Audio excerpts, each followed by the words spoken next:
Baik Sobat Bipos, terima kasih terus menyaksikan program Mom and Kids, Ibu Cerdas Anak Hebat. Masih bersama Mbak Jehan, seorang psikolog Fakultas Kedokteran ya Mbak? Fakultas Kedokteran Universitas Lambung Mangkurat. Oke, oke. Mungkin kita bakal jawabin pertanyaan netizen nih. Mulai dari, aku buka. Ada dari YouTube Daki Kwek katanya. Bu, puber anak zaman sekarang kecepatan gak sih? Soalnya anak zaman dulu kan mulai pacaran saat SMA. Apa ini ada pengaruh terhadap orang tua juga katanya? Cepat juga menurut saya secara fisik juga cepat gitu. Secara fisik juga cepat karena mungkin makanannya kan berbeda juga yang zaman dulu sama zaman sekarang. Jadi yang mungkin yang angkatan saya mungkin itu SMP, eee, itu baru menstruasi, yang sekarang kayaknya udah SD sudah mulai menstruasi gitu. Kemudian tidak hanya menurut saya sih, lingkungan yang paling berpengaruh ya, misalnya kayak tontonan, kemudian kesempatan dia untuk mengakses banyak informasi melalui gadgetnya gitu. Itu yang paling amat mempengaruhi dibandingkan juga orang tua gitu. Karena kalau misalnya perkembangan zaman atau informasi itu memang kita nggak bisa kontrol gitu, kecuali kita memang hidup atau di rumah itu jangan pakai sama sekali TV, nggak pakai HP misalnya orang tuanya itu mungkin tapi masih bisa juga dari temannya gitu. Kadang saya temannya nonton apa, dia bisa ikut nonton gitu. Jadi agak kesulitan kalau itu sekarang gitu.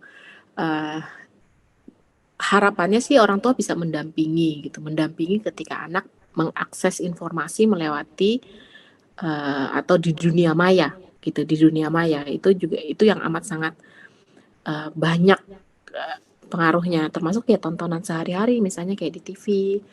Gitu. Lebihnya sih ke situ. Jadi peran orang tua sih kalau bisa melakukan pendampingan gitu. Pendampingan ya. Oke, ini lanjut dari Instagram Jambu Kristal Banjarmasin. Bu, anak saya masih SMP kelas 2. Nah, dia berantem sama temennya hanya karena chat dengan cowok. Udah saya ajak ngobrol tapi dia masih murung. Harus gimana ya? Makasih katanya. SMP kelas 2 berantem sama temennya gitu ya. Iya, karena Ya rebutan cowok mungkin. rebutan cowok. Iya gitu. Yang pertama mungkin yang harus difasilitasi adalah emosinya gitu. Emosinya gitu wajar kalau misalnya dia berantem gitu.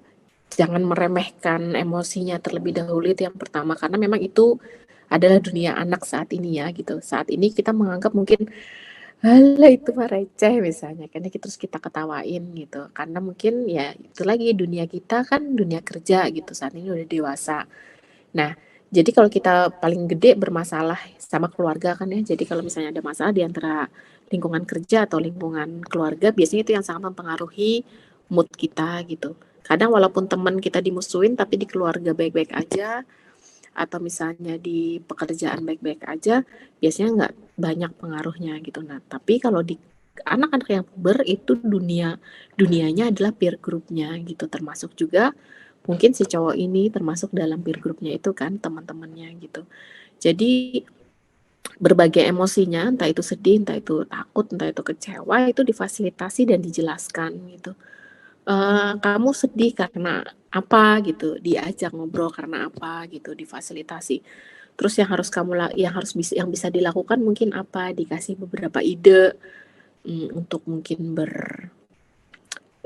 olahraga mungkin, atau mungkin, makan es krim mungkin, atau nonton film mungkin gitu. Jadi dikasih beberapa ide untuk bisa, mengurangi kesedihannya atau menulis diary mungkin gitu. Me Apa, kalau nggak bisa juga nulis, diketik atau mungkin atau direkam mungkin gitu. Jadi bantu anak untuk memfasilitasi emosinya gitu. Itu yang pertama bisa dilakukan sebelum cari tahu dulu permasalahannya apa. Apalagi kalau misalnya, "Ya mah aku rebutan cowok." Halah gitu, cowok kan juga banyak gitu. Nah kan itu kan nggak nyelesaikan masalah si anak gitu. Mungkin dia akan merasa ketika dia rebutan, kemudian yang dia takutkan mungkin mungkin itu bukan kehilangan cowoknya. Siapa tahu yang dia rebutan itu dia adalah sama sahabatnya mungkin. Jadi dia merasa dikhianati dengan sahabatnya yang selama ini. Misalnya dia ceritain tentang cowok itu, mungkin justru itu yang sangat melukainya ketika dia berkonflik dengan sahabatnya, terus pada gap-gapan, jangan temenin ya si A ya, dia lo ngerebutin cowokku, dia lo kegatelan. Justru mungkin hukuman sosial itu yang menakutkan untuk dia. Wah, mungkin dia nggak terlalu pikirin mungkin si cowok itu mungkin ya gitu. Jadi harus difasilitasi dulu emosinya, ada apa sih sebenarnya, sumber masalahmu apa, sumber ketakutanmu yang mana gitu. Jadi kita sebagai orang tua bisa memberikan solusi atau mendampingi gitu.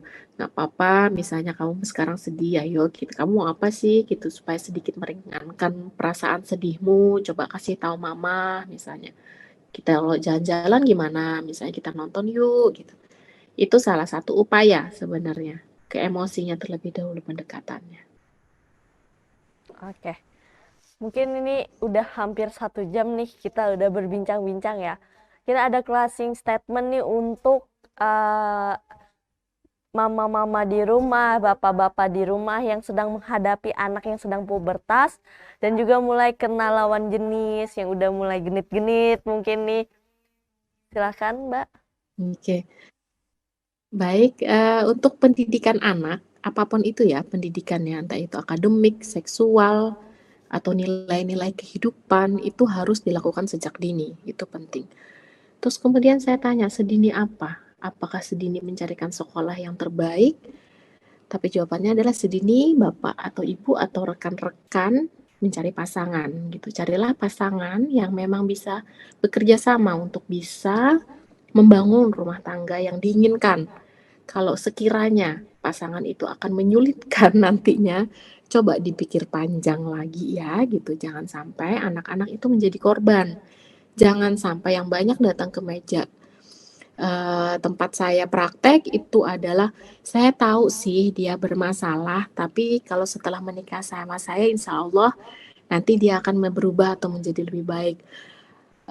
Teman-teman perempuan atau laki-laki, kalian sudah punya banyak masalah sendiri, kalian bukan tukang reparasi, biarkan dia bermasalah sama hidupnya. Jika kalian jangan bertanggung jawab sama masalah orang lain, carilah pasangan hidup yang memang bisa diajak uh, kerjasama gitu, sehingga tidak nanti mengorbankan anak-anak kalian pada di masa depannya gitu.